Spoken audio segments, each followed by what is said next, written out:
कर्म का फल चुकानी ही पड़ती है। गांव से दो दोस्त शहर गए। दोनों ने वहां खूब मेहनत की और एक होटल खोला। कुछ ही सालों में होटल खूब चलने लगा। दोनों ही दोस्त कमाई का आधा आधा हिस्सा बांट लेते। पहले दोस्त के मन में लालच जाग गया। उसने सोचा, अगर ये दूसरा दोस्त ना होता तो पूरी कमाई मुझे ही मिलती।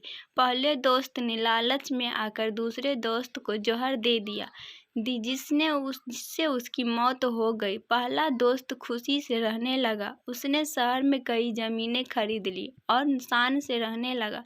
एक खूबसूरत लड़की से उसने विवाह कर लिया। कुछ साल बाद उससे एक बेटा हुआ। जब बेटा बड़ा हुआ तो उसने अपने बेटे को पढ़ने के लिए विदेश भेज दिया, लेकिन वहां जाकर उसे बड़ी बीमारी लग गई। महंगे इलाज की वजह से उसके पैसे खत्म होने लगे। घर बिक गया, जमीन बिक गई, होटल भी बिक गया। बेटे का अंतिम समय नजदीक आ गया तो उसने अपने पिता से कहा, क्यों पिताजी, मुझे पहचान पाए या नहीं? पिता ने कहा, तुम मेरे बेटे हो। बेटे ने कहा, नहीं, मैं तुम्हारा वही दूसरा दोस्त हूँ जिससे आज से 21 साल पहले तुमने मार दिया था।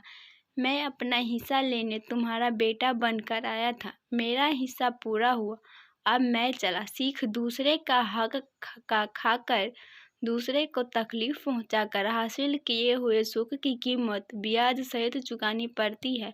इसीलिए अच्छे कर्म करें और आनंद रहे। हमारे कर्म ही हमारे जीवन के मूल्य तय करते हैं।